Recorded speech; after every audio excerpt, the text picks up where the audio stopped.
Total how many tectonic plates are there? बोलो। 7 tectonic plates हैं जहां पर भी ये आपस में जुड़ती हैं। There is a ring of fire. वहां क्या होता है? सीस्मिक, वहां पर सीस्मिक वाइब्रेशन होते हैं, भूकंप आते हैं। ये देख लिया, और बुक में रिंग ऑफ फायर आपने देख लिया था। और अर्थ की क्या क्या क्या लेयर है ये देख लिया आपने कि कोर है, मेंटल है और क्रस्ट है, ये सब देखा कि नहीं? चलो, lithosphere keep on shifting, different tectonic plates keep on shifting और floating over the upper mantle. Upper mantle semi solid है, उसी में ये सब चीजें क्या हो रही हैं? फ्लोट होती जा रही हैं। आगे देखो फिगर 2.4 देखो, इसमें बताया जा रहा है कि अर्थक्वेक ओरिजिन को रेड से दिखाया गया है और एक्टिव वोल्केनो को कहां से दिखाया गया है? दैट इज रेड से वोल्केनो दिखाए गए हैं और ब्लैक ट्रायंगल से क्या दिखाया गया है? ब्लैक ट्रायंगल से एक्टिव वोल्केनो और रेड से अर्थक्वेक। तो अर्थक्वेक हमारे इंडिया में कहां का रीजन है? चेक करो। अंडमान निकोबार में भी बहुत सारा है, वहाँ बहुत होता है। और तुम्हें मालूम है सुनामी भी वहाँ आ चुका है। तो इस तरीके से अर्थक्वेक की वजह से सुनामी आ जाता है। अगर सी के अंदर कभी अर्थक्वेक आता है तो सुनामी आता है। सी के अंदर वॉबलिंग होगी तो वो पानी बहुत ऊंचा उठेगा और शोर पर आ जाएगा। अब देखो ये क्या दिखाया गया है? दैट इज गुजरात के भुज में जिस समय 26 जनवरी की परेड चल रही थी, है ना, 2001 में, उसी समय हम लोगों ने सुना सुबह 10 बजे कि 1 लाख लोग दब के मर गए। 26 जनवरी की परेड चल रही थी, उसी समय की बात है कि एक न्यूज आई, न्यूज चलने लगी कि 1 लाख लोग। आगे देखिए next, photography showing the volcanic eruption. तो अगर कहीं वोल्केनिक इरप्शन होता है तो क्या होगा बताइए? दैट मीन्स द डस्ट जो उसमें से निकलेगी, the dust coming out from it will slowly land on over houses and a thick layer, बहुत मोटी लेयर हो जाएगी। और उससे क्या हो जाएगा? दैट इज जो डस्ट है और जो ये एटमॉस्फेयर है, इट इज पॉइजनस। ये कैसा हो जाएगा? ये बिल्कुल ऐसी स्थिति दिखाई गई कि जहाँ वॉल्केनिक इरप्शन है उसके आसपास देखो कैसे कितना चीजें जमी हुई हैं। AI जनरेटेड फोटो है? कैसे तुम्हें पता बेटा? अच्छा अच्छा, तो चलो कोई बात नहीं। अब अगला देखो, हमारे इंडिया में एक मड वोल्केनो है। बात ना करो, पीछे बात नहीं करो, अपना अपना याद करो। हमारे इंडिया में मड वोल्केनो कहाँ पे है? अंडमान निकोबार में। उसमें कोई हीट या लावा नहीं निकल रहा है, लेकिन जमीन के अंदर से क्या निकल रही है? मड निकल रही है। ठीक है, आगे देखिए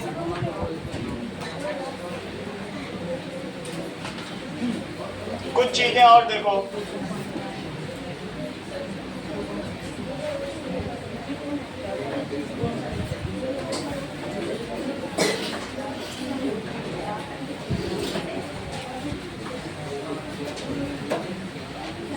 बात नहीं करो आरव शर्मा। अब देखो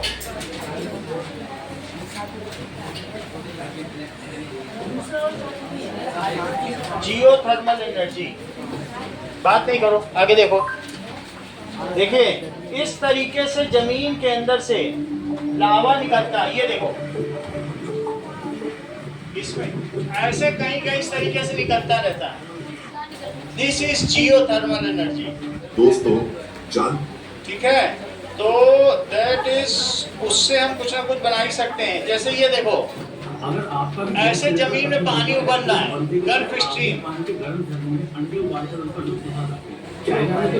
चाइना में इस तरीके के गर्म पानी के झरने हैं, इतनी गर्म है कि उसमें अंडा डाल दो उबल जाए। जियो थर्मल एनर्जी।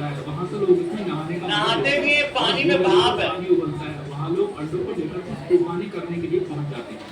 अगर आपका भी गैस सिलेंडर खत्म हो गया है तो ये सब जियोथर्मल एनर्जी, ये कहने का मतलब है कि ये इस तरीके से नीचे देखो अर्थ कोर है 6000 डिग्री सबसे नीचे,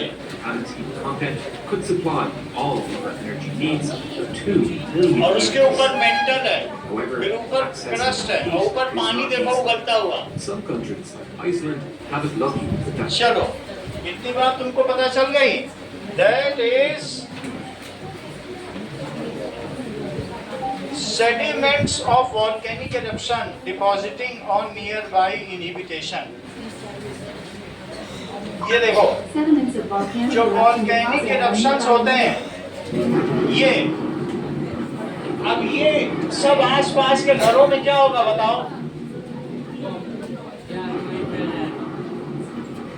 तो ये सब volcanic eruption, ये देखो समुद्र के अंदर वॉल्केनो फूट रहा है। ओशनिक वॉल्केनो भी होता है। तो ये जो वॉल्केनो फूटते हैं, देन इनका लावा और मैग्मा ये सब तरफ फैल जाता है। इसी को तो दिखाया गया है जो नीचे रहने वाले हैं।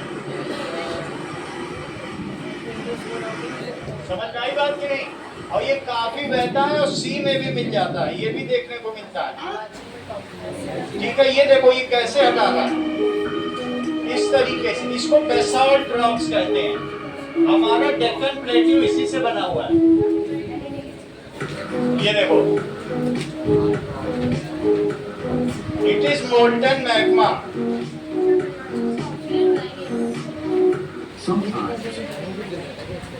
समझ में आ गई बात आपको कि these are the molten magma. अब आगे की बात करेंगे। ये सी में मिलता हुआ देखो, सी में कैसे गिर रहा है, तो सी का पानी उबल रहा है। होने दो, लेकिन होता ऐसे ही है। एआई भी जो है मेनली वैसे ही करता है। अगला देखिए, तो हमने देख लिया अंडमान निकोबार में मड वॉल्केनो, उसमें से मड आउट होती है, मड इरप्ट होती है। Process of weathering and erosion, जरा कुछ चीजें देखें कि वेदरिंग किसे कहते हैं? Weathering temperature changes, cross wind के वजह से जो रॉक टूट के स्मॉल पीसेस में। और वेदरिंग कई वजह से हो सकती है। देखो, वेदरिंग हो सकती है फिजिकल वेदरिंग, केमिकल वेदरिंग और साथ में केमिकल वेदरिंग और biological weathering. Physical, chemical, biological. चलिए अब आगे देखिए, फिजिकल वेदरिंग क्या है? मान लीजिए कि कभी छोटे छोटे क्रैक्स हैं पहाड़ों में और उसमें पानी चला जाए तो क्या होगा? पहाड़ों में पानी चला गया, वो और क्रैक हो करेक्ट। जाएगा। और जट ने बताया कि वो जब विंटर आएगा तो बर्फ बन जाएगा, फिर वो एक्सपेंड करेगा और उसको तो वो जो क्रैक होगा वो ओपन अप हो जाएगा और अल्टीमेटली फिर धीरे धीरे उसमें से चिप ऑफ होके निकलेगा। बोलो, बात समझ में आ गई? इस चीज को क्या कहेंगे? Physical weathering. Physical weathering. Water gets inside the cracks of the mountain peaks, या कोई भी माउंटेन में जो क्रैक्स उसमें चला गया। और तुम्हारे घर में भी जब बर्फ जमाते हो तो क्या वो ट्रे से ऊपर उठ जाती है? तो उसी तरीके से उसमें भी फैलेगी। When it get frozen, then it get expands. When it expands तो क्या होगा बताओ? क्रैक डेवलप हो जाएगा, वाइडन अप हो जाएगा, and ultimately chip off. If it is a small amount, then roll and roll, it goes down नीचे। यही खादर बनेगा, फिर भांगर बनेगा, फिर भाभर बनेगा, और फिर उसके बाद स्मॉल सेडिमेंट्स बन जाएंगे और एलुवियल सॉइल बन जाएगी, जिससे नॉर्दर्न प्लेन बन जाएंगे। ठीक है? और जब ये सी में मिलेगा तो इसकी स्पीड इतनी धीमी हो जाएगी कि वहाँ ये सेडिमेंट्स रुक जाएंगे और वहाँ डेल्टा फॉर्मेशन करेंगे। ऐसा होगा कि नहीं होगा? तो चलो इस चीज को देखें। वेदरिंग 3 तरीके की है। फिजिकल वेदरिंग देखो, पहला temperature changes cross the event से ऐसा होता है। Rock break into smaller pieces. Physical weathering, कोई एक बात कर रहा है, वो पता नहीं कौन है जो डिस्टर्ब कर रहा है। शिवांश तुम निकलो क्लास से बाहर। कितनी मेहनत से बोलना पड़ रहा है हमको। तुमको तो वहां 5 मिनट में बोल के निकल जाना है, यहाँ हमको 6 घंटे खड़े होके बोलते रहना है और मजा ले रहे हो। फिजिकल वेदरिंग, फिजिकल वेदरिंग से हम क्या समझते हैं? That means in the cracks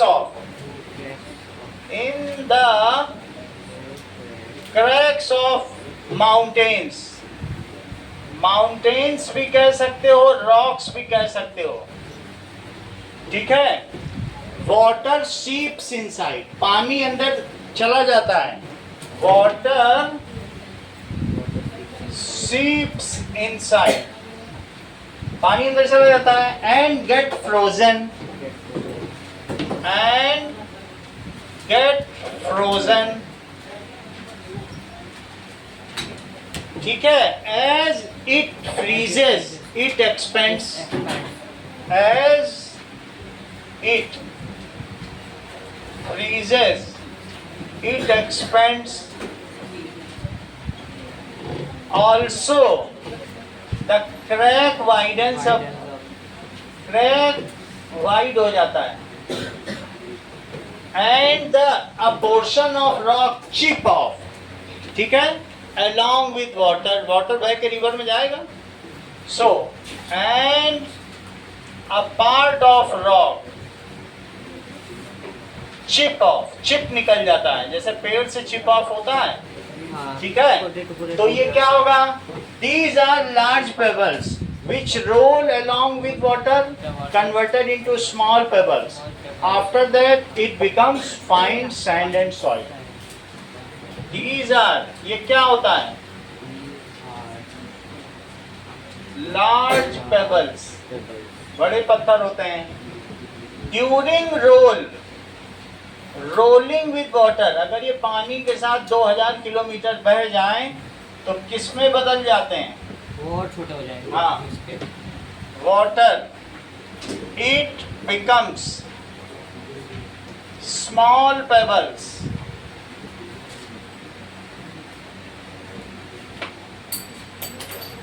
and then finally converted into sediment या फिर yes, then finally converted into fine soil. Fine particles होंगे और ये क्या हो जाएगा? Get deposited in northern plains. वो कहाँ डिपॉजिट हो जाएंगे? That is called alluvial soil, नदियों के द्वारा लाई गई जलोढ़ मिट्टी से बना हुआ मैदान। फिर क्या होगा? It get deposited in lower course of travel of river. एक हायर कोर्स होता है और एक क्या होता है? निचली यात्रा, ठीक है कि नहीं? It get deposited in lower course of travel of river and form plains, ठीक है। When river drains into sea, तब क्या होगा? When river drains into sea, its speed reduces, क्योंकि सामने सी है, सी तो कहीं जा नहीं रहा, तो इसकी स्पीड क्या होगी? Its speed reduces and it forms delta, और ये क्या बना देगी? डेल्टा। अभी मैं दिखा रहा हूँ डेल्टा क्या होता है। फॉर्म्स डेल्टा, फॉर एग्जाम्पल क्या है? सुंदरबन डेल्टा, जहाँ व्हाइट टाइगर रहते हैं, सुंदरबन डेल्टा। जरा देखें सुंदरबन डेल्टा कैसे बनता है। बुक में तुम्हारी डेल्टा बना हुआ है, वो भी हम दिखाएंगे, ठीक है। पेजेस में जो ट्रायंगुलर पोर्शन बना है, कहीं पर ये बना हुआ है, पेज नंबर 25 पे चेक करो, और 2.12 पे भी डेल्टा बना हुआ है। तो इसमें क्या होता है कि ये देखो बहुत सारी रिवर है, ये मिल करके एक नदी बनी। ये देखो अलकनंदा, भागीरथी, ठीक है। इसके अलावा मंदाकिनी, सरयू, गंडक, कोसी, ये सारी नदियां मिलती है तब जाके गंगा बनती है कि नहीं बनती है। तो ये इन सबको क्या कहते हैं बताइए? ट्रिब्यूटरीज। तुम किसी को ट्रिब्यूट देते हो तो इनको क्या कहते हैं बताइए? ट्रिब्यूटरीज। और जब ये सी में मिलने वाली होती हैं तो फिर ये बाद में फिर से अलग होंगी, क्योंकि बीच बीच में सेडिमेंट्स यहाँ पे इकट्ठा हो जाएंगे जो डेल्टा शेप में लगेंगे। ये डेल्टा है, तो इसको तब कहेंगे डिस्ट्रीब्यूटरीज। ये गंगा है, तो गंगा में ही यमुना मिल जाती है, कोसी मिल जाती है, गंडक मिल जाती है, गंडक, मंदाकिनी मिल जाती है, अलकनंदा मिल जाती है, इवन सरयू जो अयोध्या में बह रही वो भी मिल जाती है, गंडक मिल जाती है, ठीक है। सरयू नदी, और एक है अलकनंदा। अलक, ठीक है। जहां अलकनंदा और मंदाकिनी मिलती हैं उस जगह को कहते हैं ऋषिकेश। उस जहां दो नदियां मिलती हैं उस स्थान को क्या कहते हैं? प्रयाग, देव प्रयाग, ठीक है। प्रयागराज, इलाहाबाद में 3 नदियां मिलती हैं, गंगा, जमुना, सरस्वती, तो उसको प्रयागों का राजा कहते हैं। जरा चेक करिए, देव प्रयाग दिखाता हूँ, एक एक चीज समझते जाओ और उसको माइंड में डालते जाओ, क्योंकि बहुत कुछ है इस चैप्टर में। सरस्वती सूख गई, माना जाता है कि पहले थी तब थी, अब तो सूख पहले थी अब नहीं। अब ये देखो मिक्सिंग ऑफ अलकनंदा एंड महा मंदाकिनी। ये देखो कैसा पानी हो जा रहा है। ये ऋषिकेश दिखा रहा हूँ, दिख रहा है आपको? दोनों अलग अलग है। ये गंगा बन जाएगा, यही इसके आगे अभी ऋषिकेश के आगे हरिद्वार है 30 किलोमीटर। तो तुम दो अलग अलग नदियों का कलर देख रहे हो?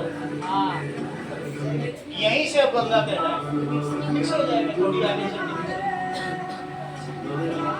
से। इस स्थान को क्या कहते हैं?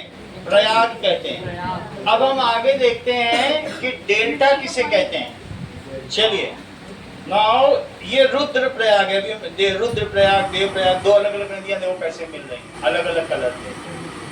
Now that is delta formation.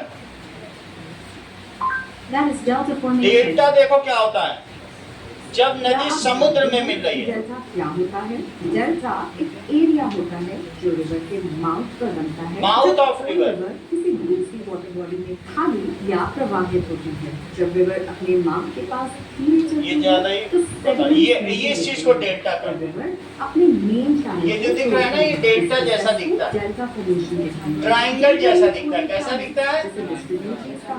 बात करें एक्चुअली और डेल्टा की, बनते तो दोनों रिवर के माउथ पर ही है जहाँ रिवर।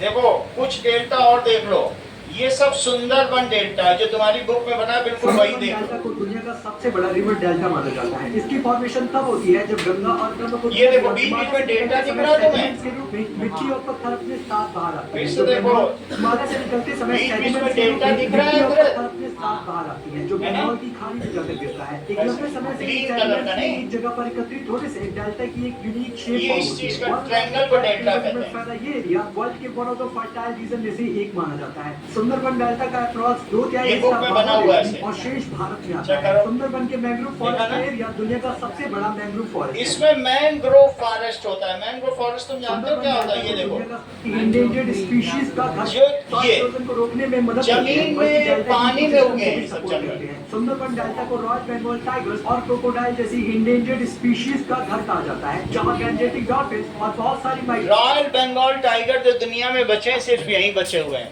तो डेल्टा फॉर्मेशन तुम्हें समझ में आ गया? Finally when river drains into sea, its sediments, ये स्लोज डाउन हो जाएगी and its sediments are stopping forever there and they form delta. और शुरू में कंट्रीब्यूटरीज है और लास्ट में डिस्ट्रीब्यूटरीज। ये वितरिकाएं हैं, ये क्या है, वितरित हो जा रही हैं। डिस्ट्रीब्यूटरीज इन्हें क्या कहा जाएगा, और ये कंट्रीब्यूटरीज भी बोल सकते हो और ट्रीब्यूटरीज भी बोल सकते हो। ओके, और बीच में तुमने क्या देखा बताओ, गंगा दिखाई दिया। अभी प्रयाग, कई प्रयागों के बाद वो गंगा बन जाती है। एक रुद्र प्रयाग है, देव प्रयाग है, एक प्रयागराज है, कितने सारे 5 प्रयाग हैं। तो इसलिए इसको कहेंगे डिस्ट्रीब्यूटरीज, और इसको क्या कहेंगे, जो बीच में डेल्टा जैसा दिख रहा है, ये डेल्टा का साइन है, डेल्टा। डेल्टा। तो ये डेल्टा फॉर्मेशन है। डेल्टा में जंगल होते हैं, सुंदरबन जंगल में व्हाइट टाइगर पाए जाते हैं, जो और दुनिया में कहीं नहीं है। भारत एकमात्र ऐसा देश है जहाँ टाइगर और लायन दोनों पाए जाते हैं, शेर और चीते दोनों, वरना विश्व में और कहीं नहीं है। और कोनो नेशनल पार्क में पहले 17 चीते लाए गए थे, अभी 38 हो गए। थोड़े दिन पहले की बात है कि नहीं, 2 साल पहले। मतलब डबल से भी चार्ज आता है। अफ्रीका से प्लेन में लाए गए थे। तो पायलट पहले बहुत हम लोग घबरा गए, क्योंकि 17 से 8 खत्म हो गए, तो फिर उसमें 9 ही बचे कि क्या हुआ, इतना महंगा किया, इतना सब बनाया गया, बहुत हाई क्वालिटी के अफसर रखे गए। लेकिन उन्होंने फिर अल्टीमेटली अफ्रीकन हैबिटेट से इंडियन हैबिटेट में अडाप्ट ही नहीं किया, अपनी जनसंख्या भी बढ़ाई। हर एक शेरनी जब अपने पब को जन्म देती थी तो सेलिब्रेट करते थे वहाँ के फॉरेस्ट ऑफिसर्स, उनको प्रमोशन दिया जाता। अब जरा देखो अगली चीज, देखिए फिजिकल तुमको समझ में आ गई वेदरिंग कैसे होती है बर्फ के जाने से। अब केमिकल वेदरिंग देखिए कि कभी तुमने एसिड रेन का नाम सुना है? एसिड रेन, हाँ। जैसे मैनचेस्टर में, लंदन में 1975 में इतना धुआं उठता था फैक्ट्री से, वो कहते थे कि हमारे यहाँ तो सूरज ही नहीं निकलता, हम तो कितने विकसित हो गए हैं, इतना धुआं, दिन में भी काला। See how much we are advanced. We even not see sun. लेकिन जब वो सल्फर डाइऑक्साइड, कार्बन डाइऑक्साइड और डाई नाइट्रोजन पेंटाऑक्साइड N2O5 जब बरसी तो लोगों की चमड़ी उधड़ गई। और जब बरसी, वो बारिश हुई, तो उनके जो गाय लोगों की स्किन थी ना, वो खुल के बाहर आ गई, उसको एसिड रेन। और उन्होंने महंगे महंगे मार्बल के स्कल्पचर्स बनाए थे, ऐसा लग रहा था नहा लिए हो, सिर्फ ढांचा बता, यही नहीं पता चल रहा था मूर्ति कौन सी है। और वही तुम्हारे पेज में, अगले पेज पे बनाया गया, वो चेक करो। एसिड रेन दिखाई पड़ा, और तो वीडियो में दिखा देंगे। एसिड रेन दिखाई पड़ा। केमिकल वेदरिंग पे 2.8 फिगर, पेज नंबर 20 दिखाई पड़ा। पेज 20 पे देख रहे हो? और बहुत सारी चेक करो, एसिड रेन ऑन स्कल्पचर्स। अब इसमें देख लो, ये देखो, अगर कोई एक स्कल्पचर है और इस पर एसिड रेन हो जाए तो वो धुल के कैसा हो जाएगा। कहीं कहीं पर इवन ताजमहल पे भी ये अटैक था एसिड रेन का, इसका कलर चेंज हो गया। फिर बाद में वहां से सारी ऑटो हटा दी गई।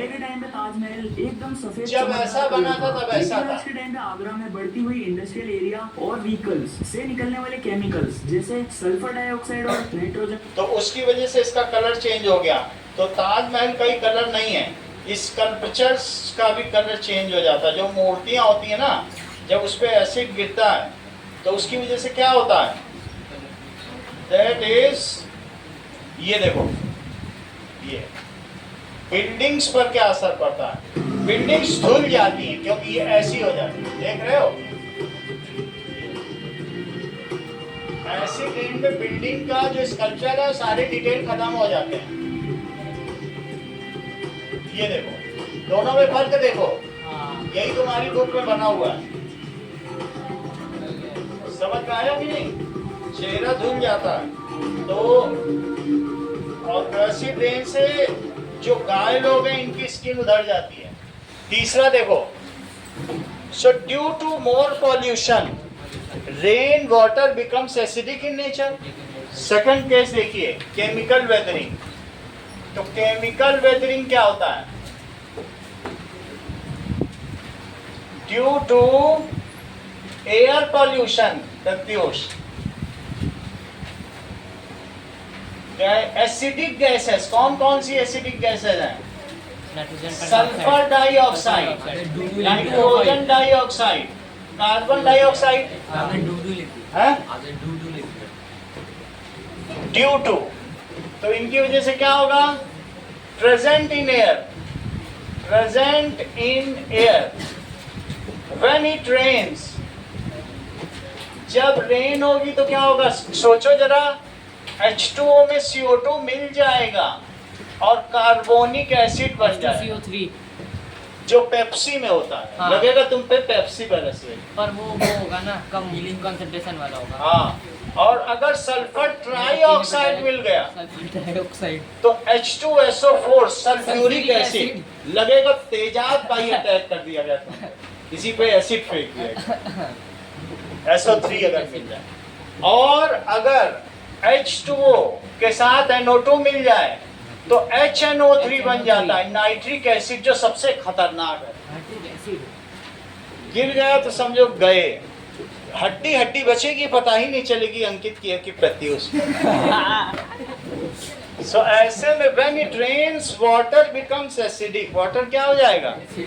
मौका नहीं देता ये, वाटर बिकम्स एसिडिक। इंडिया में अभी तक एसिड रेन नहीं आया एंड इट हार्म्स, ये किसको हार्म करता है Shreya? Buildings, sculptures, humans, animals, सबको, मॉन्यूमेंट्स। एंड अगर ये एसिड रेन माउंटेन में हो गई तो माउंटेन की वेदरिंग भी हो जाएगी, लेकिन माउंटेन में होती नहीं, वहां इतना इंडस्ट्रियल एरिया है ही नहीं। चलो तीसरी चीज, बायोलॉजिकल वेदरिंग समझो। तुमने कभी ये देखा है कि मॉस उगाते हैं, पहाड़ों पे भी घास उगाती है, और जो वो प्लांट्स होंगे क्या उसकी जड़ें अंदर चली जाएंगी रॉक के अंदर और रॉक को फोड़ देंगी। अगर फोड़ देंगी और फिर वो घास अगर सूख गई, उसको पानी नहीं मिला बहुत दिनों तक, तो घास सूख के निकल जाएगी, लेकिन जो जड़ है वो भी सूख जाएगी, और वो जो पोर्शन है जो ग्रिप कर रही थी माउंटेन को, वो चिप ऑफ हो जाएगी। वो तीसरा डायग्राम है 2.6 का, वही देख रहे हो कि वो प्लांट्स हो गए, यही है 2. कौन सा फिगर है? 2.8 ना। माउंटेन उग गया कि नहीं पत्थरों पे? दैट इज, ये चेक कर लो, मॉस ऑन रॉक्स, देख लो। हाँ, ताजमहल के जो वहां पर ये पॉल्यूटेड गैसेस हैं, तो वहां जो मॉइस्चर है उसी में एसिड है, तो उससे उसका कलर डिके होता चला जा रहा है। ऐसी एसिड रेन नहीं आई कि उसके डिटेल को ही खत्म कर दे, लेकिन समझ में आई बात की नहीं? एसिड रेन आई होती तो बहुत नुकसान हो गया होता, उसकी ब्यूटी सब चली गई, लेकिन कलर तो वो हो रहा है। तो अभी वहां पर किसी को पेट्रोल के व्हीकल ये सब यूज करने की इजाजत नहीं है, करीब 4 किलोमीटर के करीब, उसके बाहर वाले कर सकते आ तो सकती है ना, पर तब हैं। और पैदल आना पड़ेगा फिर तो। उतना लार्ज स्केल इंडस्ट्रियल हमारे यहाँ नहीं है डेवलपमेंट, तो लेकिन आप ये देखो, मॉस ऑन रॉक्स,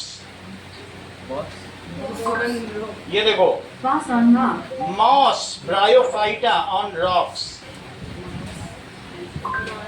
ये देखो, ये अगर ये सब कहाँ उगाते हैं बताओ? पहाड़ों पर, तो पहाड़ों पे ये उगे हैं। ये सीरिया उन्हीं को मुबारक हो जिन्हें छत पर जाना है, ये सीरिया ये उन्हीं देखो। को मुबारक हो जिन्हें छत पर जाना है। हमको आसमां की आरज़ू रखते हैं, हमको आसमां की आरज़ू रखते हैं, हमें अपना रास्ता खुद ही बनाना है। देखो ये कितना अच्छे सीरिया से बता उन्हीं रही, को मुबारक हो जिन्हें छत पर जाना है, ये सीरिया उन्हीं को मुबारक हो जिन्हें छत पर जाना है। हमको आसमां की आरज़ू रखते हैं, हमको आसमां की आरज़ू रखते हैं, हमें अपना रास्ता खुद ही बनाना है। ये सीरिया उन्हीं को मुबारक हो जिन्हें छत पर जाना है, नमक कहाँ से आ ये गया? सीरिया उन्हीं को मुबारक हो जिन्हें छत पर जाना है। हमको ये देखो, ये सब मॉस है, ये पहाड़ों पे उगाती है। और पहाड़ों से इस तरीके का जो लाइकेन है मैं लेके आया था, जब मैं लद्दाख गया था, तुम लोगों को भी दिखा देता हूँ। ये पत्थरों पे उगा हुआ था, ये देखा है आपने? ये मॉस तो मैंने देखा हुआ है, मैं भी इसमें रहता था। ये देखो, तो दीवारों पे नीचे की तरफ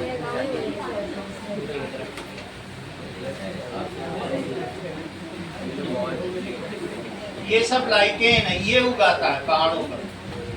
दिस इज, मैं मनाली गया था तो वहां से ले गया था। दिस इज लाइकेन, इसी से लिटमस पेपर बनता है। क्लास 10 में तुम पढ़ोगे तो ऐसे बेस का टेस्ट कराता है, लिटमस पेपर। हाँ, लाइकेन है और पहाड़ों को चिप ऑफ कर देता है। समझ में आया? ये देखो,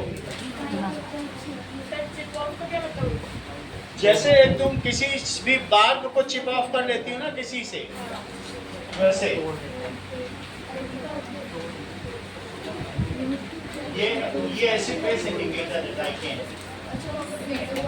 ये वही मॉस है, सूख गया जो भी नहीं दिखा रहा, पहाड़ों पे उगता है, ब्रायोफाइटा। अब देखो, तुमको बायोलॉजिकल वेदरिंग समझ में आ गई कि क्या होती है? 3 वेदरिंग तुम्हारी बुक में लिखी हुई है। तो केमिकल वेदरिंग, बायोलॉजिकल वेदरिंग। तो अब देखो, that is Thallophyta, bryophyta, pteridophyta और जिम्नोस्पर्म एंड एंजियोस्पर्म। 5 तरीके की प्रजातियां, सबसे बेसिक यही है ब्रायोफाइटा, जो पत्थरों पे उगाती है। तो पत्थरों पे उगने वाली प्रजाति पत्थर को तो तोड़ ही देगी, लिखो इस चीज को। बायोलॉजिकल वेदरिंग,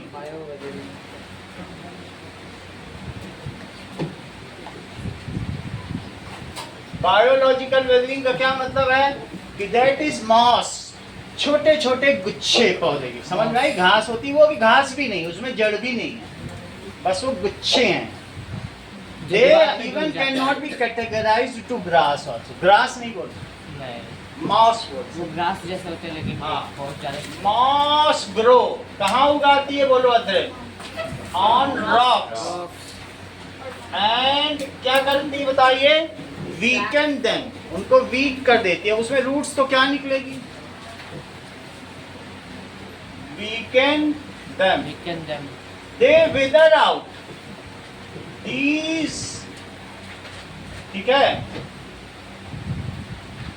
रॉक्स विदर, ये विदर हो जाते हैं, टूट फूट। And form soil. रॉक जब नीचे उतरती है तो उसको क्या कहते हैं? वैली।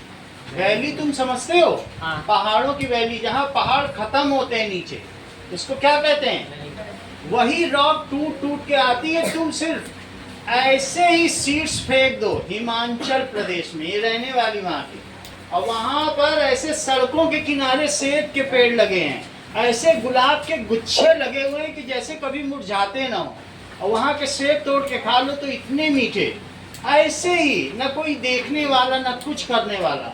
तो वैली की जो सॉइल है वो सबसे ज्यादा फर्टाइल। इनसे पूछो,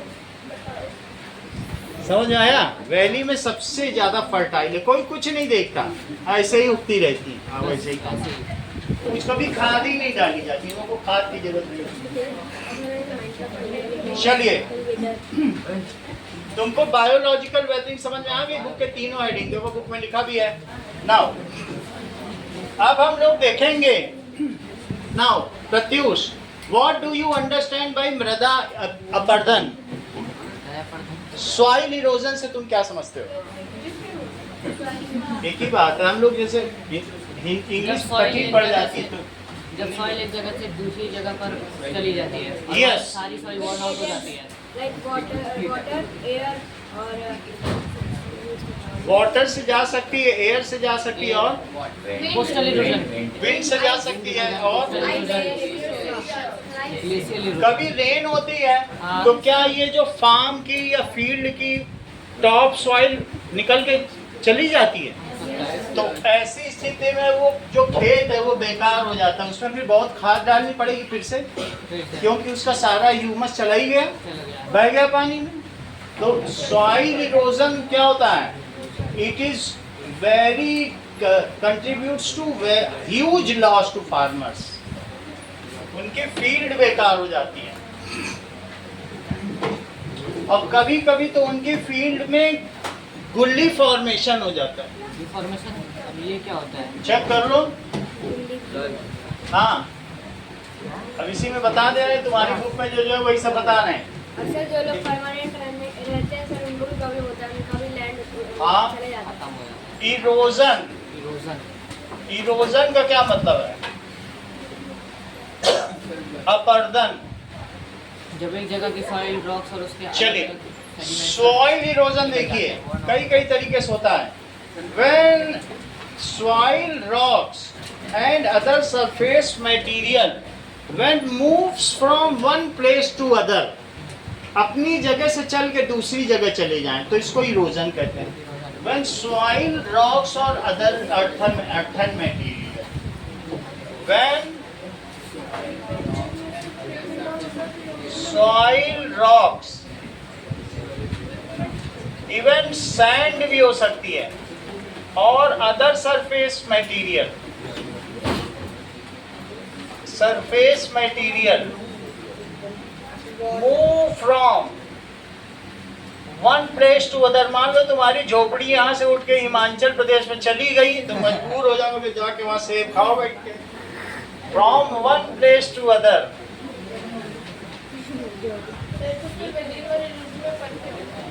वेदरिंग का मतलब है पहाड़ों की टूट फूट, लैंड मास की टूट फूट। और फिर उसके बाद क्या हुआ? वेदरिंग है किसी न किसी वजह से पहाड़ टूट जाए, वो बहुत सॉलिड होता है, ऐसे तोड़ सकते हैं क्या बिना छेनी हथौड़ी के, लेकिन हो जाए तो वेदरिंग है। अब जब उसका मूवमेंट होगा तो इरोजन, इरोजन से मूवमेंट होगा उसका। वेदरिंग होगी तो इरोजन होगा। और कई जगह वेदरिंग ना भी हो, जैसे यहाँ पे ये लोग क्या करते थे? काले हिरन की पूजा करते थे। राजस्थान में क्या करते थे बताओ? काले हिरन की, सलमान खान के ऊपर केस तो लगा हुआ है। वो कहते थे इतने सारे हिरन हो गए, उनका कहते हैं मारेंगे नहीं। वो जो काले हिरन थे वो यहाँ की कोपलें खा गए। कोपले का मतलब समझते हो? Saplings, plant legs.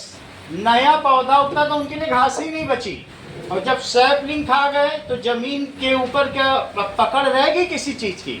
नहीं रह गई। वो काले हिरन भी मारे गए। और यहाँ जब हवा चली तेजी से तो हवा चलने की वजह से क्या हुआ बताइए? सैंड यहाँ से वहाँ, वहाँ से वहाँ। ये तो भला हो अरावली का कि वहां से लेकर राजस्थान से गुजरात तक फैली है, वरना उत्तर प्रदेश तक रेगिस्तान होता। वहाँ चला जाता। उसने उस रेत को जाने नहीं दिया आगे। अरावली एक प्रहरी की तरह खड़ा रहा। उसने कहा Thar desert please now halt here, don't move from here, don't make our Delhi as a Thar desert. नहीं तो दिल्ली क्या, अब पंजाब क्या, हरियाणा क्या, उत्तर प्रदेश तक तुम्हारा रेगिस्तान होता। तो समझ में आ गई बात? तो सैंड का मूवमेंट हुआ। कभी भी इतना अधिक संरक्षण भी नहीं करना चाहिए जैसा इन्होंने किया। अगर किसी चीज एक चीज को प्रिजर्व करेंगे, नेचर जैसा रखने देना चाहिए। अदरवाइज हमें इस तरीके का कैटास्ट्रोफ या प्रलयंकारी दृश्य देखने को मिल सकता है। समझ में आ गई बात आपको? तो यहाँ पे जो बन रहे हैं वो ड्यून्स बन रहे हैं। तुम्हारे बुक में 3 तरीके के ड्यून्स हैं, वो भी अभी हम देखेंगे। उनके चित्र भी बने हुए हैं। अब देखो, इरोजन का मतलब एक जगह से दूसरी जगह चला जाए। पहला वाटर इरोजन, और दूसरा coastal erosion, water erosion, wind erosion, glacial erosion and coastal erosion. Coastal erosion. जरा देखिए, वाटर चेक करो। व्हेन फ्लड कम्स तो क्या होगा? Flood comes, then the upper layer of soil of nearby fields, ये क्या हो जाएगी? Is drained away along with river to sea water. It is called erosion. Water erosion. भाई पानी भरेगा अगल बगल के कानपुर शहर में, लखनऊ शहर में, गोमती का पानी भरेगा दिल्ली में, बाढ़ आ जाएगी। दिल्ली में तो क्या जमीन है? दिल्ली में तो सब जमीन में सड़क बनी हुई है, लेकिन जहाँ खेत होंगे तो वहाँ क्या होगा? बाढ़ आ जाएगी और अपर लेयर इतनी मोटी मोटी निकल गई। और आप तो और गुली तो देख लो पहले। क्या? गुली फॉर्मेशन, ये देखो, तुम्हारे खेत की मिट्टी को ऐसे बर्बाद करके रख देगा कि ये देखो, तुम्हारे खेत में से बीच में मिट्टी निकल गई। thin layers of soil erode one after another. Sheet erosion होगा इसमें। Gully erosion is ऊपर की most मिट्टी commonly निकली found तो in शीट places इरोजन है, like और ये जो Mud डीप Flats, इरोजन देख रहे हो, sheet erosion takes place on slopes that are not too समझ में आया कि जो गली फॉर्मेशन है इसमें इस तरीके से है। ये देखो, तुमको बिल्कुल अच्छी गली दिखाते हैं, गली फॉर्मेशन। ये देखो, Gully अगर formation तुम्हारे happens when runoff मान floods लीजिए deep ऐसी channels बन into जाए, soil. तुम्हारे खेत की मिट्टी में ऐसा बन जाए तो तुम क्या कर पाओगे बताओ? कुछ नहीं। इसमें भरवा पाओगे? ट्रक ट्रक मिट्टी भरवाओगे, वहीं से फिर बह जाएगी। तो इसको कहते हैं कि गली बन गई, गली इरोजन। यानी तुम्हारे खेत में ही गली बन गई है। भरोगे इसको क्या? भर पाओगे? इतनी बड़ी गली। इतनी बड़ी गली बनती जा रही है। तो गली फॉर्मेशन ये देखो, इसका खेत बिल्कुल मिट्टी के भाव हो गया, किसी काम करेगा। लेकिन water erosion gives a sheet erosion, इसमें ऊपर से भी हो सकता है, और कभी वाटर तुम्हारे खेत में गड्ढा है, वहां से उसको रास्ता मिल गया तो गली भी बना डाले। पानी बड़ा खतरनाक होता है, पानी तो गली बनाता है, हवा थोड़ी गली बनाएगी। ये किससे बना हुआ गली है? Water makes away, finds away. तो तुम्हारी खेत की बर्बादी। यस, लिखिए, when flood comes, जब फ्लड आएगा तो क्या होगा बताइए? Then water enters। सर हाँ सर टोर्नेडोज कैसे फॉर्म होते हैं? बोलो, टोर्नेडोज कैसे? वो बता रहा हूँ, टोर्नेडो भी बता देता हूँ। इंडिया में कितना? इसी पे रहो अभी। वाटर एंटर्स इनटू, किसमें रहना है बताइए? Water enters into fields, plains and upper fertile layer washed away along with water. Upper fertile layer is washed away. खेती तो तुम्हारी बेकार हो ही गई। It is called sheet erosion. इसको क्या कहेंगे? Sheet erosion. इरोजन। अब जरा देखो, समटाइम्स इट फॉर्म्स गली, कभी कभी क्या हो जाता है? तुम्हारा खेती बर्बाद कर दिया, खेत में ही गली बना दी गई है। अगला देखो, wind erosion. Erosion it is seen in Thar desert, Yokohama desert, जो कि साउथ अमेरिका में है, या फिर सहारा डेजर्ट जो अफ्रीका में है। So it is seen in Thar desert. इसमें मिट्टी रोल करती रहेगी, सॉइल रोल हो करके इनफर्टाइल हो जाएगी, बंजर। अगर मिट्टी ही रोल करती रहे हवा से तो क्या होगा बताओ? उसमें कुछ रह जाएगा? मर जाएगी। It is seen in Thar desert, Sahara desert, Sahara Africa में। सो विंड मेक्स, क्या करती है? अपर लेयर ऑफ सॉइल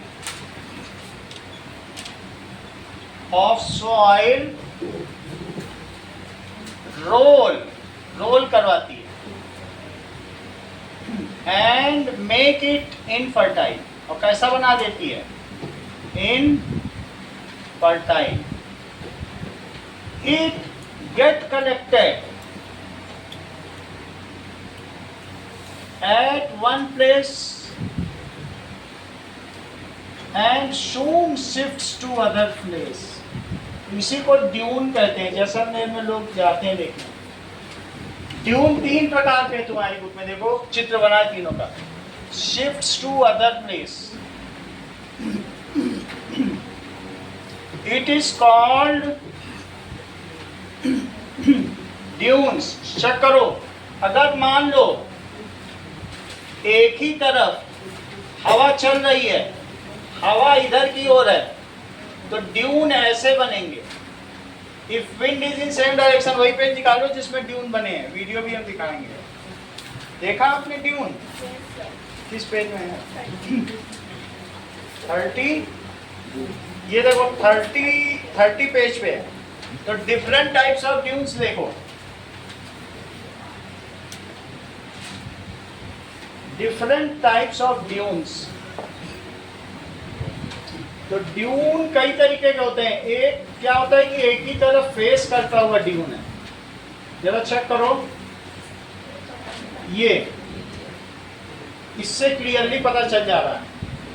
ये देखो, ये जो मैंने बनाया इसमें सब एक तरफ फेस कर रहा है, हवा ऐसे चलती जा रही है, बिल्कुल एक तरफ ड्यून बनता जा रहा है जैसे ये।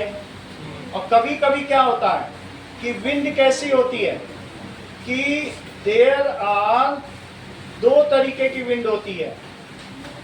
ये जैसे देखो कि इसमें ट्रांसवर्स रिज भी बन रही, उसी पे इसको निकालो।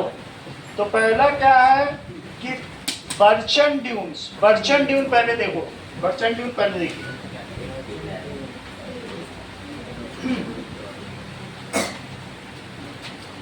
बर्चन ड्यून्स, ये है बर्चन ड्यून। ये सबसे अच्छा, ये देखो तुमको कितना क्लियरली दिख रहा है, अगला वाला बिल्कुल सही दिख रहा है। बर्चन ड्यून, ये बिल्कुल यही चीज है जो मैंने बनाई।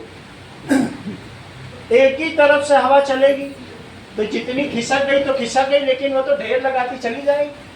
तुम खुद ही मिट्टी एक तरफ से डालो तो क्या ऐसा ढेर नहीं बन जाएगा? लेबर घर में मिट्टी एक तरफ से डालता जाए तो ऐसे ही तो बनेगा ड्यून। तो ये बर्चन ड्यून हो गया। बर्चन ड्यून क्यों बनते हैं? When it is wind flows in one direction, लिखो बर्चन ड्यून्स।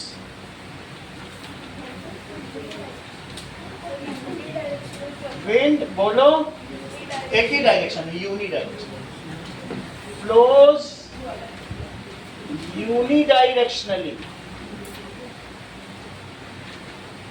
तो बर्चन ड्यून बनेगा। ये डेजर्ट में बनते हैं। अगला देखो, transverse dunes. Transverse dunes check करिए। Transverse dunes are large wavy wavy ridges है। रिज का मतलब है उठी हुई चीज, कोई चीज ऐसे उठ जाए तो रिज कहते हैं। क्या कहते हैं? They need a steady wind and plenty of sand and can emerge from marching dunes. You'll find them in places wavy like sand Savannah ridges and होते हैं Sandals. At right angle to the prevailing wind.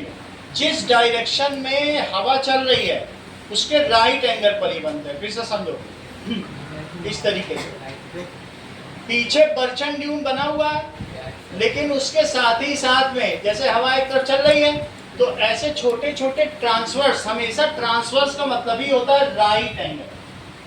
जैसे कोई तुम ऐसे चल रहे हो और कोई तुमसे आके ऐसे टकरा जाए, इसको कहते हैं ट्रांसवर्सल वेव। समझ में आई बात कि नहीं?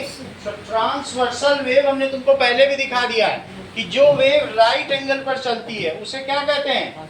Transversal wave. फिर से समझो, तो 2 अलग अलग चीजें हैं, उसको देख लो। मान लीजिए, 1 मिनट जरा देख लो, निशांत आओ जरा उधर से। ये एक हम तुमको दिखा रहे हैं लॉन्जिट्यूडनल वेव। ये लॉन्जिट्यूडनल है, जिधर जा रही है एनर्जी उधर ही वेव बन रही है। और अब एक ट्रांसवर्सल दिखा रहा हूं, वेव की एनर्जी जा रही है उसके पास, लेकिन इसका ऑसिलेशन कैसा हो रहा है? ट्रांसवर्सल। समझ में आ गई बात आपको? तो ट्रांसवर्सल ये है। तो इसी तरीके से जिस डायरेक्शन में हवा चल रही हो, जिस डायरेक्शन में क्या चल रही हो, हवा उधर से पकड़ो तो दिखा दें तुमको, पकड़ो उधर से। ये देखो, ये ट्रांसवर्सल है। और ये देखो, लो, समझ में आ गई?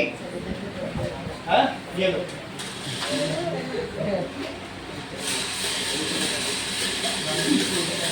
ये लॉन्जिट्यूडनल वेव है और ये ट्रांसवर्सल। ट्रांसवर्सल का क्या मतलब है कि हवा जिधर चल रही है उसके परपेंडिकुलर में भी थोड़ा। ओके, तो तुम्हारी बुक में देखो ट्रांसवर्सल का सबसे अच्छा है। और भी मैं डायग्राम दिखा देता हूँ तो तुम उससे और पता चल जाएगा तुमको। ये देखो, इस तरीके से हवा कैसे चली बताओ? ऐसे। ये कैसे बना? क्यों? क्योंकि बर्चन ड्यून उधर देख रहे हो कि नहीं?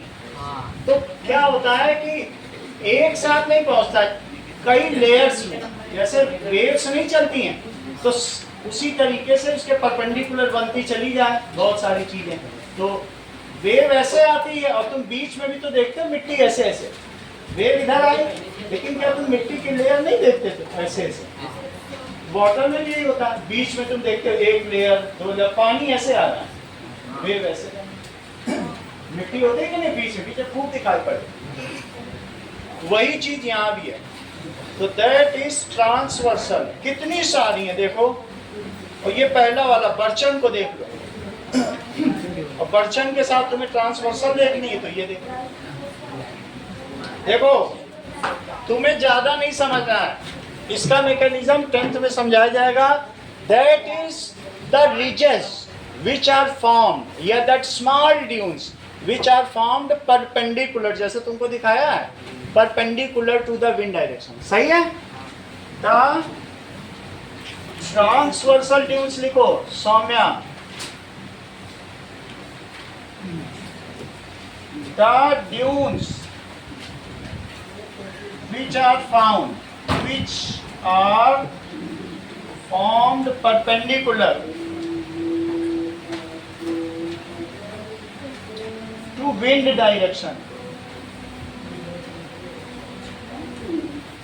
इसमें बहुत सारी रिजेस बन जाएंगी। ये ऐसा है, ज्यादा करने की जरूरत नहीं है। और यहां से वेव जा रही है, यहाँ एक बर्चन बना दो। बर्चन समझ में आ रही? ये वेव है, विंड कैसे आ रही है, तो ये उसके परपेंडिकुलर बनी कि नहीं? तीसरा देखो, स्टार ड्यून्स। विंड सब तरफ से आए, अब सब तरफ से आएगी तो तुम्हारा एक ड्यून बनेगा, दूसरा ड्यून बनेगा, तीसरा ड्यून बनेगा, चौथा। विंड इधर से भी आ रही, इधर से भी आ रही, इधर से भी आ रही, तो कई जगह नहीं बन जाएंगे। तो सबसे कॉमन कौन सा है? बर्चन ड्यून्स।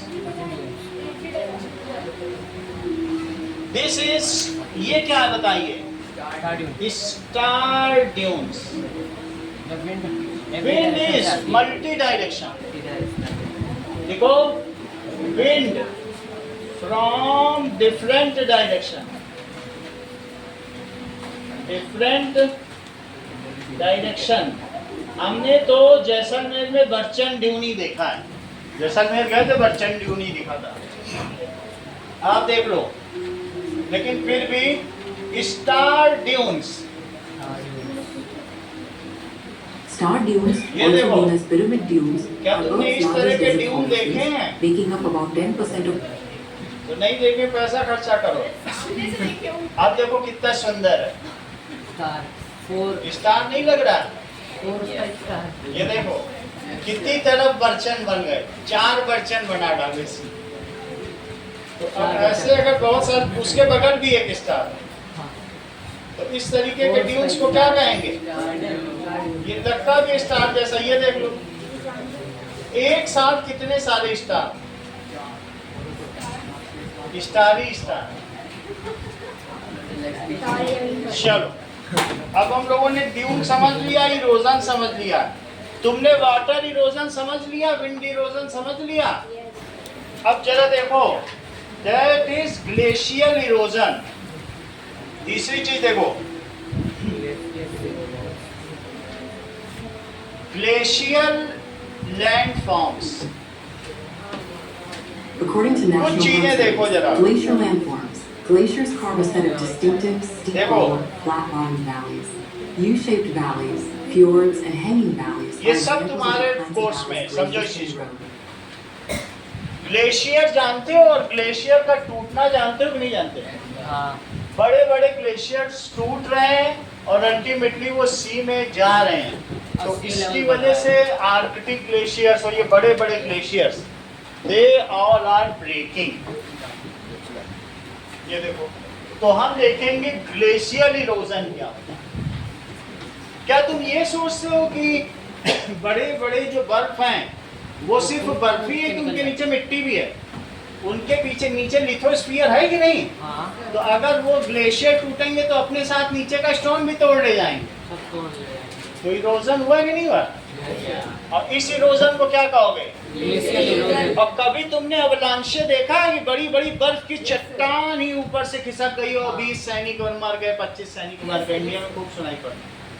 तो दैट इज ग्लेशियल इरोजन। जब हम लोग लेह में लद्दाख में थे, 2 साल मेरी भी पोस्टिंग रही है, तो वहाँ ऊपर में इतना बर्फ गिरता था कि वो लोग कहते थे कैनोपी में रहते थे, कहते थे हम यहाँ नीचे दबे हैं, हमारी हुक दिख रही है कि नहीं आपको? हम लोग हेलीकॉप्टर से उनको बचाने जाते थे, तो हम लोग कहते थे हाँ हुक दिख गई, हुक समेत उनको उठा के फिर रख देते। मतलब 8 फीट बर्फ ऊपर आ गई, उनका हुक ही नहीं दिख रहा है हमको। कह रहे हैं इस एंगल पर देखिए हुक दिख जाएगी, जरा बर्फ हटा के देखिए, हम मर जाएंगे नहीं तो सांस नहीं ले पा रहे। हुक से फिर उठाना पड़ता था दूसरी जगह। लो समझ में आ गई बात? तो अब ऐसे में कुछ चीजें आपको देखनी पड़ेंगी। जरा देखिए मेल्टिंग ऑफ ग्लेशियर। सबसे पहले तो यही देखो, मेल्टिंग ऑफ ग्लेशियर। फिर हम आपको ग्लेशियर लैंडफॉर्म दिखाएं। ये देखो, ये जो बड़े बड़े ग्लेशियर हैं, ये कैसे टूटते हैं? A glacier collapse occurs when large chunks of ice break off due to melting, instability, or structural weakening, often driven by rising temperatures or water infiltration, accelerating climate change. ये सब ऐसे टूट जाते हैं ग्लेशियर।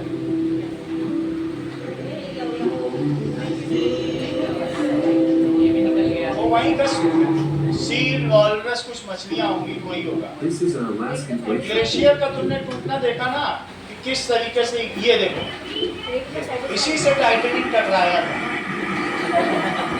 लंदन से America जा रहा था, उसकी पहली वो वॉइस थी। ये देखो, अब तुम्हें दिखाएंगे ग्लेशियर लैंडफॉर्म्स। ये ध्यान से देखना। ये देखो, सब एक एक चीज समझा रहा हूँ, फिर लिखा के दूंगा। ये देखिए, इसमें क्रस्ट किसको कहते हैं, सब चीजें देखते जाओ। ये ग्लेशियर है, हिमालयन ग्लेशियर। ये बीच में क्या है बोलो? यू शेप वैली है। कैसी वैली है? क्या दिखने में लग रहा है बीच में, जिसमें से रिवर निकल रही है। अब तुम लोग वही पेज निकालो जहाँ ग्लेशियर की सारी चीजें बनी। किस पेज में? वो कहाँ है बुक तुम्हारी? दोनों लापरवाह। लोगों को किस्मत से पढ़ने को मिलता है, तुम लोग इतने केयरलेस हो।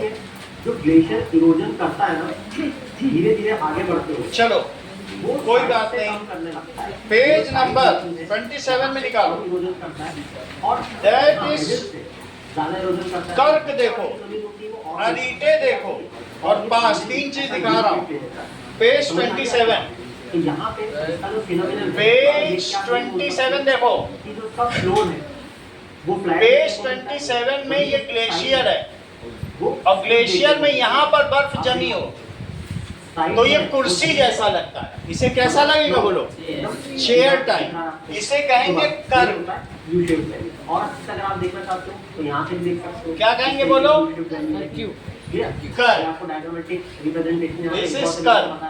It is seat like structure. ये व्हाइट कलर का होगा। इसके बाद आता है ये आइस हैंगिंग। अब ये हैंगिंग वैली में क्या होता है? समझ में आई बात कि नहीं? अभी मैं दिखाता हूँ। और ट्रिब्यूटरी दूसरी चीज क्या है?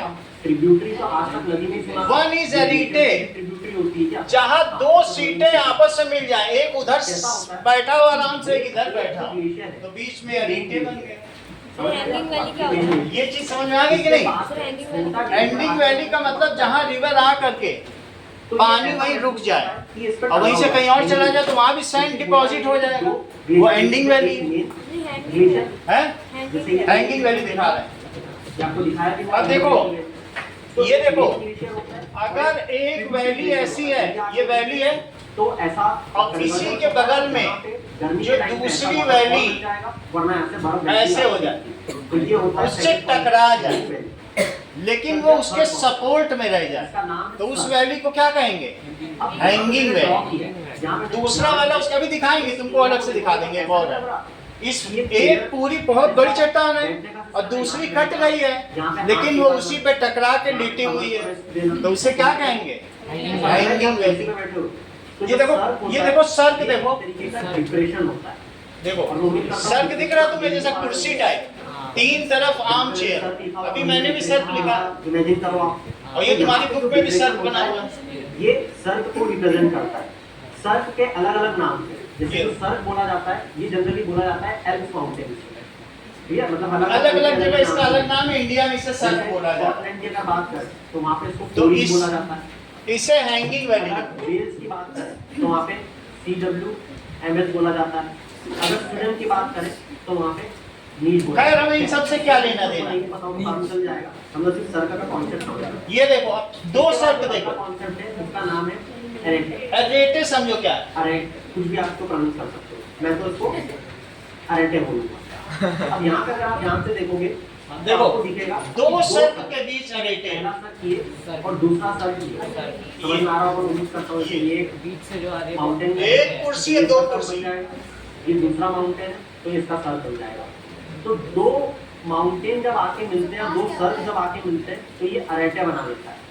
ठीक है, समझ आया? दो माउंटेन के मिलने को अरेटे कहते हैं। उम्मीद करता हूँ कि आप If समझ two पाए। circs इसके बाद जो अगला concept are वो है opposite to each other, then it forms a arete. Horn जैसा निकला हुआ है कुछ चीज।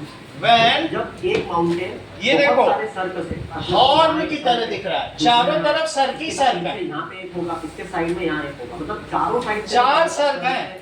गिरा हुआ रहता है। तो उसको सींग की तरह, जैसे रिनोसेरस की जैसे सींग Horn of निकली, Africa भी हमने पढ़ा हुआ है। हॉर्न, इससे भी आप ध्यान रख सकते हैं। इसे क्या कहेंगे? हाँ इसके बाद में और ये अगर आप देख पा रहे हैं, समझ में आया? तो ये जब टू सर्क मिले तो उसे क्या कहेंगे? जिसको अरेटे। सारणी बोला जाता है। ये देखो, अब ये क्या है? सर्क ले, ये सर्क- चारों तरफ सर्क है, ये तीसरा सर्क सर्क सर्क सर्क, तो सर्क से क्या बनी? सर्क लेक बन गई। इसीलिए इसको सर्क लेक बोलते हैं या फिर टांग बोलते हैं। चलो। और बोलना भी चाहिए, राइट? इसके बाद जो अगला कॉन्सेप्ट है वो है फोर्स। अब इस force उतना को हमें नहीं समझना है, बस ग्लेशियर में आपको इतना ही लगेगा समझना कि है। दो सर्क मिल ठीक रहे हैं। है। जैसे एक सर्क ये, दूसरा सर्क ये। पास तो ये और चीजें यहाँ पे ग्लेशियर में खाली। यू पास कई तरीके के पास है, वो दिखा दे रहा। सैडल देखो, पास ऑफ ग्लेशियर, जैसे कराकोरम पास, हम लोगों का केटू पास, कंचनजंगा पास, कई तरीके के नंगा पर्वत पास, ये बीच का जो रास्ता है उसको क्या कहते हैं? पास ऑफ ग्लेशियर। ये जरा चेक करो, यानी दो ग्लेशियर के बीच का जो रास्ता है ये पास कहलाता है। तुम्हें इसी में चलना होगा। ये देखो, ये बीच में जो रास्ता है, बताओ दोनों तरफ ग्लेशियर है, तो तुम क्या ग्लेशियर पे चढ़ के जाओगे कहीं पे? नहीं। मेरा कहने का मतलब है, तुम दून समझते हो कि नहीं? देहरादून, पाटली दून, ये सब जानते हो क्या होता है? जैसे ये भी एक तरीके के पास हैं। फिर से समझो, तुमको मैं बता रहा हूं माउंटेन का पास क्या होता है। माउंटेन की बड़ी श्रृंखला है और बीच में ये यहाँ पे खत्म हो जाए तो ये रास्ता पास कहलाएगा। नहीं तो माउंटेन तुम्हें चढ़ने ही नहीं देगा। तो इस चीज को क्या कहेंगे बोलो? पास। व्हेन, जैसे कि हमारा ये इंडिया है तो ये कोंकण है। कौन से माउंटेन्स है? कोंकण। और दूसरा कौन सा बताइए? मालाबार। मालाबार माउंटेन। मालाबार में सब हीरो हीरोइन रहते हैं, अमिताभ बच्चन, रेखा, माधुरी दीक्षित सब रहती हैं। और तीसरी चीज नीलगिरी पास। नीलगिरी पास। तीसरा कौन सा है? नीलगिरी पर्वत, नीलगिरी माउंटेन, और इनके बीच में पास है। वहीं से ही साउथ वेस्टर्न, दक्षिण पश्चिम मानसून चलते हैं, पूरे भारत में वर्षा करते हैं। ये पास ना होता तो भारत के अंदर मानसून एंटर ही ना करते। मुंबई में 6-6 दिन बरसाते हैं बेकार में, सारा बाढ़ लाते हैं। और भारत में असली बारिश की जरूरत है। ये मालाबार, ये सब लोग शैतान लोग हैं, सारा पानी रोक ले रहे हैं मुंबई में। क्या वहाँ 10 दिन बारिश की जरूरत है मुंबई में? और उसके पीछे जो रेन शेडो एरिया है, नासिक हो गया, पूना हो गया, वहाँ हर साल 200 लोग वहाँ आत्महत्या कर रहे हैं, सूखा पड़ रहा है। वो रेन शेडो, वृष्टि छाया क्षेत्र है और यहाँ पे 8-8 दिन बारिश हो रही है। अन्याय है भगवान का ये। नहीं तो ये तुम पास समझ गए क्या हुआ? इसको कहते हैं नीलगिरी पास, जहां दो माउंटेन रेंजेस ब्रेक होती हैं उसको क्या कहते हैं? Pass. Where two glaciers break that is called pass. फिर से समझो, मान लीजिए ये एक माउंटेन है और दूसरा माउंटेन और बीच में रास्ता, इसे क्या कहोगे? पास। ये सही बताया। दून, इसे अभी बताया, पाल्टी दून और देहरादून। तुम दून से निकलोगे जब देहरादून, इधर भी पहाड़ इधर भी पहाड़ मजा आ जाएगी। दून में तुम घुस जाना, देहरादून मजा ही मजा है। कहोगे कि कितना अच्छा दून है, बीच में रास्ता, दोनों तरफ पहाड़। अब घंटों घंटों तुम्हारी जीप चलती जाएगी, मजा ही मजा। पाटली दून में निकल जाओ, ये दून है। तो तुम दून और पास में अंतर समझ गए? अब समझो, इसी तरीके से ग्लेशियर का पास देखो, बीच में तुम्हें पास दिख रहा है? तो ऐसे तुम्हारी बुक में भी डायग्राम बना है। हम लोग देखेंगे कि ग्लेशियल इरोजन का मतलब समझ में आ गया? ड्यू टू थर्मल टेम्परेचर या global warming, glacier melt down and fall into sea, otherwise they do avalanche। क्या कहते हैं? बहुत बड़ा ग्लेशियर फिसलता फिसलता नीचे चला है और केदारनाथ को पूरा तहस नहस कर डाले। वहाँ ग्लेशियर ही तो फिसल के चला आया था। तो ऐसी स्थिति में क्या होगा बताइए? एक बड़ी से बड़ी बस्ती उजड़ जाएगी, उसको एवलांशे कहते हैं। क्या कहते हैं? तुम्हारी बुक में एवलांशे का डायग्राम बना, इसी पेज के लास्ट में देख लो, और पन्ने पलटते जाओ, एवलांशे देख लो, मिल जाएगा। और एक पलटो, मिला? सही है। तो अवलांशे समझ में आ गया। सो व्हेन ग्लेशियर मेल्ट, लिखो इस चीज को, when large mass of glacier melts. तुमको मालूम है ग्लेशियर के सबसे नीचे की जो आइस होती है वो ब्लू कलर की होती है, कि नहीं मालूम है? उसी आइस को वो इतने हीट और प्रेशर की वजह से स्फटिक बन जाती है और उसकी कप में चाय पीने से हर प्रकार के रोग दूर होते हैं। ऋषिकेश में ऐसा कप भी मिलता है। मतलब बर्फ जमते जमते पत्थर बन जाए। उसके जो कप है, कप प्लेट का सेट ले आओ, 6000 रुपए का है, और उसमें चाय पीने से कभी यकीन करोगे कि पत्थर बर्फ बन गया? But due to heat, due to high pressure, it can long, कितना न जाने कितने लाख ईयर्स।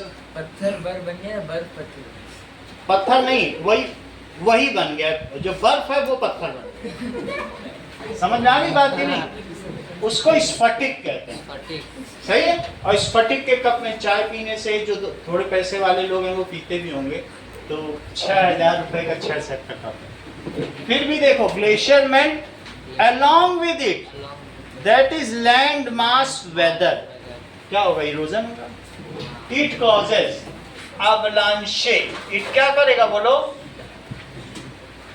avalanche। अंकित देखा avalanche बना हुआ है। and causes land erosion। land erosion अगर नहीं तुमने देखा तो तुमको avalanche दिखा दें। जब बहुत सारी बात एक साथ आ जाती है, बस वो गिर जा रहा है बाहर। स्पेलिंग क्या है? वो स्पेलिंग तो ठीक ही कर देंगे। एवलांशे देखो, सही है। यही है एवलांशे। एवलांशे,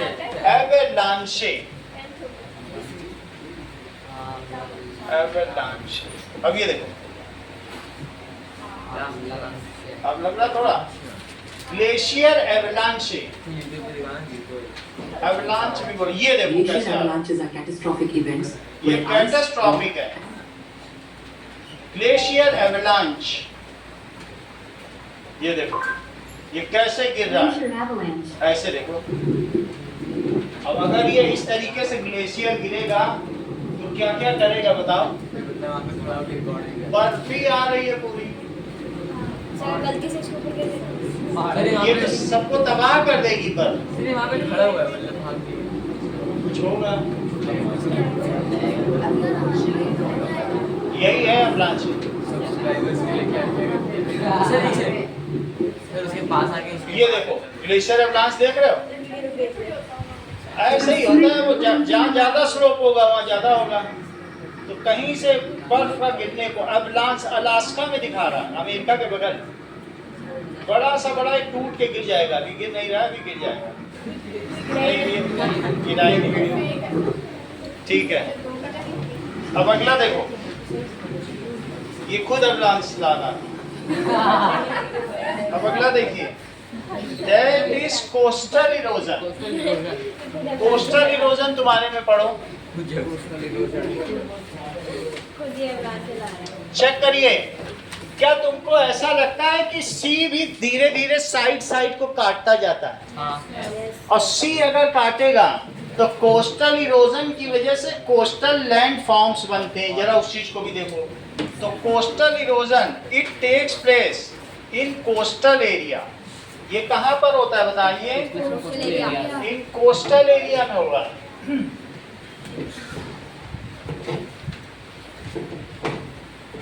चलिए, और कुछ कोस्टल लैंड फॉर्म्स भी तुम्हारे में बने हैं, वो भी दिखाएंगे।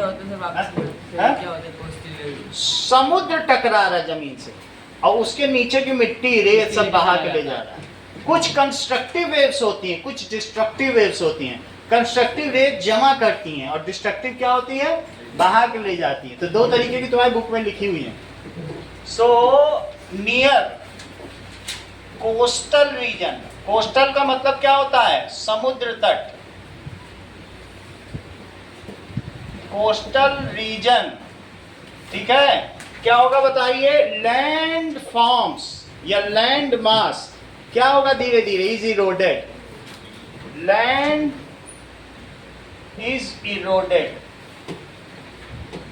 अब कई बार समुद्र टकराता भी जाएगा। इट इज कॉल्ड, और इतने अच्छे अच्छे सीनेटिक व्यू बनते हैं कि मजा ही आ जाए। कोस्टल इरोजन, जरा चेक करें। अब मैं कुछ तुमको कोस्टल इरोजन के लैंड फॉर्म दिखाता हूं।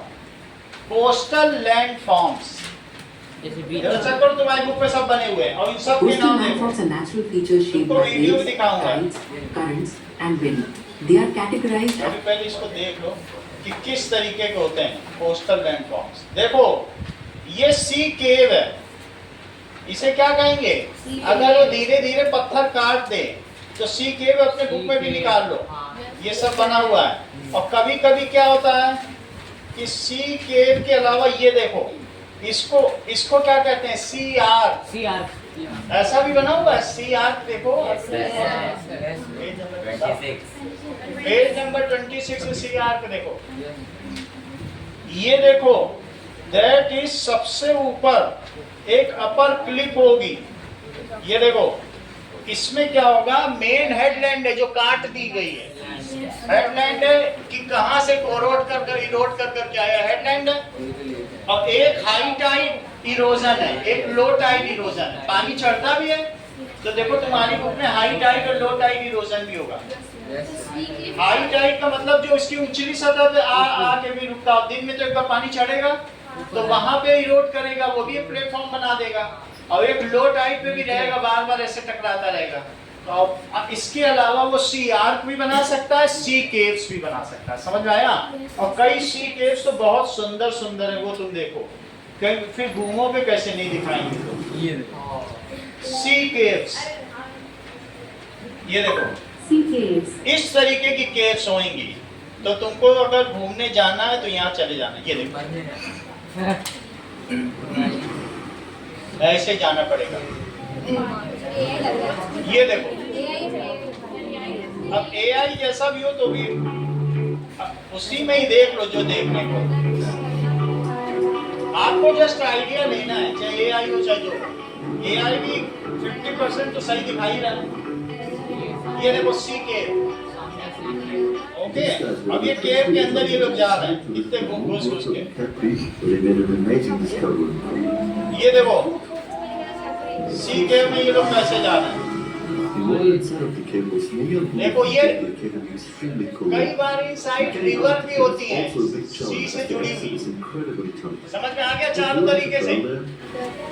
अगला देखो These guys were on a trip through Italy when they Now, decided to lift the blue water huh? of the factory, and they made an amazing discovery. Sea cliff, cliff का मतलब चोटी, Cliff एक चोटी होती है। The water inside of the cable is near blue and get ठीक the है, अब cable जरा देखो। extremely cool.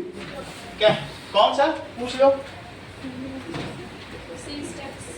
सी स्टैक्स किसमें लिखा है? बहुत लंबा पिलर है तो सी स्टैक्स है। तो इस तरीके से ये देखो सब तुमको दिख जाएंगे। कोस्टल लैंडफॉर्म, कोस्टल लैंडफॉर्म तुमको सब दिख जाएगा। सी स्टंप भी दिख जाएगा। और क्या सब तुम्हारी बुक में बना हुआ है। ये देखो सबसे छोटा वाला सी स्टंप है और ये वाला ये क्या बताइए? ये सी स्टैक है जो ऐसे कट गया। और इसी तरीके से क्लिफ, ये देखो क्लिफ देखो, ये इस तरीके से जो खड़ी मिट्टी इसे क्लिफ कहते हैं। खड़ी मिट्टी को क्या कहते हैं? खड़ी मिट्टी देखो ना। और उसके ऊपर हेडलैंड है और उसके नीचे नीचे जो मिट्टी मिट्टी है उसे क्या कहेंगे?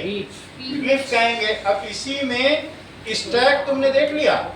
कुछ लोग इसे स्टैक और जो सबसे छोटा उसे स्टंप कहेंगे। स्टंप दिख रहा है, कहते हैं स्टंप उखड़ गया। यही तो उखड़ जाता है। स्टंप जो सबसे छोटू है वो स्टंप है। दिख रहा है ना स्टंप? स्टंप। और ये देखो स्टैक, आर्क दिखा, केव दिखी। ये नीचे पूरी एक क्लिप ही क्लिप है। और समझ में आई बात? अब आगे देखो, दैट इज हम लोगों का अब एजेंट ऑफ ग्रेडेशन पर आ चुके हैं। पेज नंबर 21 निकालो, पेज 21 निकालो तो बताएं। एजेंट ऑफ ग्रेडेशन, ग्रेडेशन का मतलब क्या होता है? That means slowly slowly change of land form is called gradation. Grade तुमको मिलती जाती कि नहीं? इस ग्रेड में चले गए, उस ग्रेड में चले गए। Slowly slowly changing of land form is called gradation. If gradually anything changes it is called gradation. सही? इफ ग्रेजुअली, ये एक दो दिन में अंकित नहीं होता। लैंड फॉर्म चेंजेस, अब वो किसकी वजह से होगा? Due to weathering and erosion. Weathering भी तो होगी, टूटेगा फिर वहां से शिफ्ट होगा। इरोजन का मतलब शिफ्टिंग है, इनकी वजह से। वेदरिंग यानी टूटना और इरोजन का मतलब शिफ्टिंग, मींडरिंग। मींडरिंग यानी शिफ्टिंग। मींडर तो जानते हो ना? सही है। इफ चेंजेस ड्यू टू किसकी वजह से? बोलो। वेदरिंग पहले होगा बेटा, वेदरिंग एंड इरोजन। ठीक है, टूट फूट और शिफ्टिंग, शिफ्टिंग और ये टूट फूट इसकी वजह से। It is called agent of gradation. It is called gradation. इसके कौन कौन एजेंट हैं? क्या इसका कोई दलाल भी है? दलाल का मतलब मीडिएटर। वेदरिंग ठीक करो, वेदरिंग, चलो देखो इसके एजेंट्स हैं रनिंग वाटर, इट्स एजेंट्स। पानी को तुम्हें मालूम है कि पानी के आने जाने से चीजें कट जाती हैं, पत्थर भी काट देता है पानी। It's agents are running water, running water. Glacier भी लैंडफॉर्म को तोड़ देगा। और बताओ विंड कर सकती क्या ऐसा काम? कर सकती है। जो मतलब अरावली के पर्वत थे, अब अरावली पहाड़ बन के रह गए। उसकी हाइट इतनी कम हो गई है, बिल्कुल बिल्कुल 1 मीटर हर साल कम हो रही है। ये है पर्वत, इसको क्या कहते हैं? पर्वत। पर्वत। और इसको क्या कहते हैं?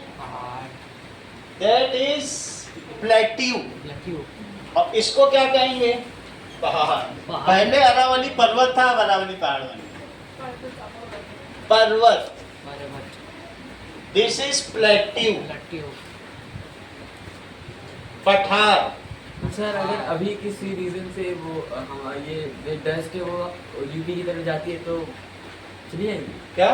सर अगर अभी किसी रीजन से वो अब अगर अब खतरा हो गया, अगर अरावली चला गया, और अरावली में इतने खनन माफिया हैं, रोज खोद रहे हैं उसको, उनको मालूम नहीं कि इसके कैटास्ट्रोफ क्या होंगे। सुप्रीम कोर्ट बोले जा रहा है, उनको करोड़ों मिल रहे हैं, जो अफसर जाता है उसको मार देते हैं उसे। रेत खूब बिक रही है, खूब खुदाई हो रही है, उसी से पूरा कोई जोधपुर स्टोन खोद रहा है, तो कोई ये जो बड़े बड़े मकान दिख रहे हैं ना, सब अरावली की खुदाई से सब बहुत खाद के सब। तो ये and wind waves and ground water, waves, glacier भी है, वेव्स भी करती है क्या? तुमने अभी वेव्स का देखा ना, वेव्स ने कैसे गुफा बना डाली। And ground water, ground water का भी मैं बताऊंगा, ठीक है? तो ग्राउंड वाटर भी कभी कभी क्या करता है, नीचे नीचे से चीजें हटा लेता है, और उसकी वजह से क्या होता है, ये देखो,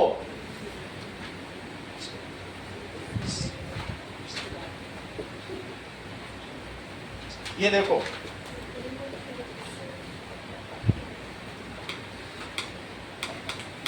स्टैलेग्माइट्स, सिंक होल्स, Stalagmites. ये देखो पानी के नीचे, तो कैल्शियम ऊपर देखो, ऊपर से टप टप गिर रहा है, नीचे पत्थर बनते जा रहे हैं, क्योंकि CaCO3 जमा होता जा The रहा है, water is dripping और from नीचे जहाँ गिर रहा है वहां भी ऊपर एक क्लिफ बन रही है। and it's depositing.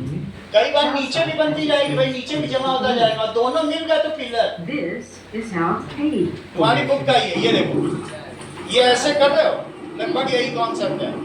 तुमको ये दिखाया, देख रहे हो, ऊपर से गिरा, नीचे भी पिलर है, जिस पे गिर रहा है वहां जमा होता गया, और जहां से ऊपर से गिर रहा है लाइमस्टोन पानी, तो पानी सीप हो रहा ना, परकोलेट, और दोनों मिल गए एक साथ, तुम्हारी बुक में बना हुआ है, तो उसमें क्या हो जाएगा? बात समझ में आ गई ना? That is सेल्सिकेट। सो ये सब क्या, ये देख लो इस तरीके से नीचे नीचे, ये तो इसमें ये देखो यहाँ दिख रहा है कि नहीं, देखो इसी तरीके से बस बन जाता है पिलर।